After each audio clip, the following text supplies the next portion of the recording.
Sizləri Vətən Bağı Həmrəyliyi adlı səhər yeməyində görməkdən şərəf duyuruq. Hər zaman fəaliyyətimizi diqqətdə saxlamısınız.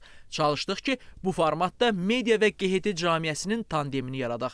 Bu sözləri Vətən Bağı Sosial Təşəbbüslər İctimai Birliyinin sədri Emin Tarverdiyev Yeni il və Dünya Azərbaycanlılarının Həmrəyliyi günü münasibəti ilə təşkil edilən tədbirdə bildirib.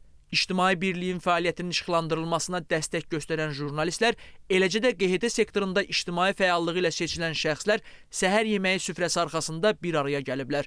Böyük Fırat Restoranlar şəbəkəsinin Elmlər Akademiyası filialında baş tutan səhər yeməyində çıxış edən Emin Tarverdiyev qonaqları salamlayaraq onlara təşkilatın fəaliyyətinə verdikləri dəstəyə görə təşəkkürünü bildirib. O qeyd edib ki, tədbirin əsas məqsədi media və QHT camiyyəsi arasında əməkdaşlıq və həmrəyliyi gücləndirməkdir.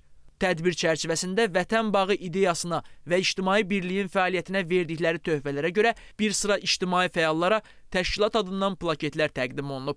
Təltif edilənlər arasında Şəhid Pəncəli Teymurovun əmisi Şirməmməd Fərəcov, Azərbaycan-Kipr Dostluq Cəmiyyətinin sədri Orxan Həsənoğlu, tarixçi alim Zaur Əliyev, Odessada yaşayan jurnalist Anar Natiqoğlu, Danimarka-Azərbaycan Vətən Cəmiyyətinin kollektivi, iş adamı Hacı Xaqani Əlizadə və Pekində yaşayan həmyerlimiz Nəsimi Əhmədzadə yer alıb.